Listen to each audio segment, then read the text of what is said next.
Hi everyone, I'm Holly and I'm just going to be doing a couple of vlogs, little mini diaries about my life with ulcerative colitis, all to raise awareness because tomorrow is Friday the 19th of May and that's World IBD Awareness Day. IBD stands for Inflammatory Bowel Disease, which includes ulcerative colitis and Crohn's.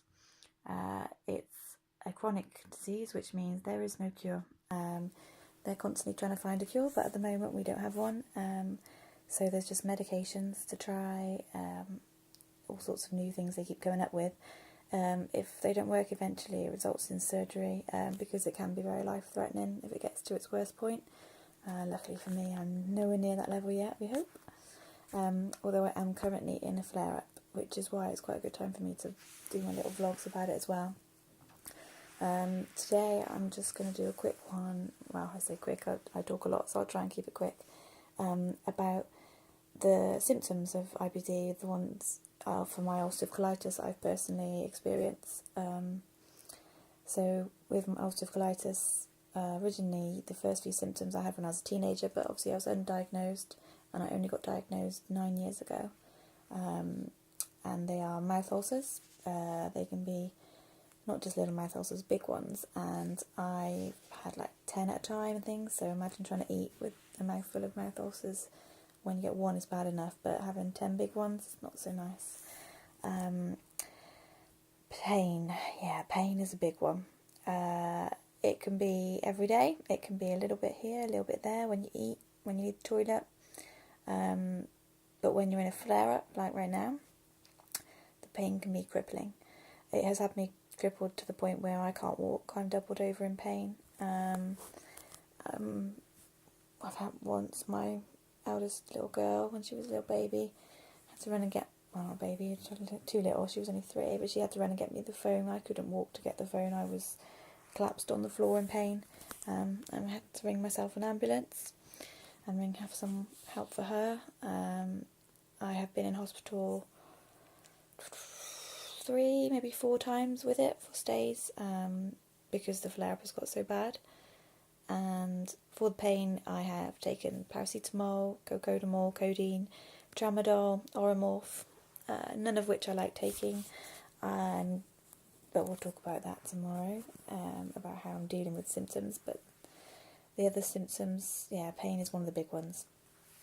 Fatigue, which isn't tiredness. Fatigue is your body exhausted to the point where, not just physically exhausted, mentally exhausted, and no matter how much sleep you had, if you had a full 12 hours sleep, you still feel as exhausted and drained as you did when you went to bed. And everyday tasks, simple tasks, can just exhaust you. So some days, like now when I'm on a flare-up, even just doing the school run can exhaust me to the point where then I'll be in pain, or then I'll just be wiped out for a couple of hours. But again, I'll talk more tomorrow about how I deal with it. And then we get up to a bit of the gross stuff now, so sorry if I do go into too much detail, and it is a bit gross and you're not used to it, but I've got this disease and I've had it for a long time, so it doesn't bother me to talk about it anymore. It is embarrassing, it is disgusting for a lot of people, but it's part of my life and it's part of everyone's life. Everyone goes to poo. There, I said it. Shocking, I know. But when you have ulcerative colitis, it's more than poo. It's the urgency, which is one of the things I've struggled with most. You kind of lose control of your bowels when you're struggling with Crohn's and ulcerative colitis, and when you need to go, you need to go. It's not a matter of holding it. You have the ability to hold it. Well, I do personally. A minute or 2 at most, probably, when I really need to go. This obviously causes massive anxiety. I remember I went through a phase where I didn't want to go out to eat for meals with my friends or my family, because the first thing I'd do is have to scout and look where the toilet is, and I'd want to sit close to the toilet so that if I do have to keep getting up and down, I'm right there next to it. I panic if there's only one toilet, if it's like one of those restaurants and things where it's not cubicles or anything, it's just one toilet that everyone has to use. That makes me really anxious, because what if I need to go and someone's in there? All kinds of little things that lead to massive anxiety for people. like me and my fellow sufferers. And it was also one of the things that linked up when I was a teenager, actually, with some close family and friends when I was undiagnosed.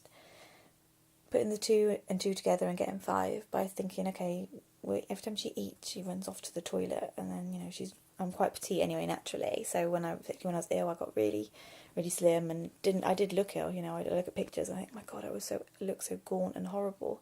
But to people on the outside, and I didn't know what it was then, they thought I had an eating disorder. And I used to get asked that quite a lot at a certain point in my life, and it used to really distress me and upset me because I knew I didn't, and I love food and I want to eat all the time, and I'm just very lucky that I am petite, but there was no way in hell I was having an eating disorder, and it was really hard to try and explain that to people that I genuinely don't. So it's quite nice when I did get diagnosed with this ulcerative colitis to be able to say that's what it was, and we understood then. Along with the urgency, you have diarrhoea, and not just diarrhoea, it's full of blood and it's full of mucus. And when you're having a flare like me now, and especially being petite as well, the amount of blood loss can cause you to go anemic. I've been anemic, I can't even remember the amount of times, because I'm pretty much always feeling like I'm a bit anemic, because I lose blood a lot, and obviously your iron levels go down, you feel even more crap and fatigued, and obviously the mucus and things and the diarrhoea. So a moment when I'm in a flare-up, I've been going about 10, 12 times a day, and it wakes me through the night, which again leads to more exhaustion and tiredness, hence why I also look so crap at the moment, sorry everyone. But yeah, they're the main symptoms, I'd say, that I personally struggle with and that are linked with ulcerative colitis. Yeah, they're the main ones, I'd say. So I'll leave it there for now because you're probably bored. But please share this, post it, do what you want with it, just to help raise awareness, which is a really scary thought, actually. And I'm genuinely quite anxious. Well, not anxious because I don't do anxious anymore. Again, I'll go into that further another time.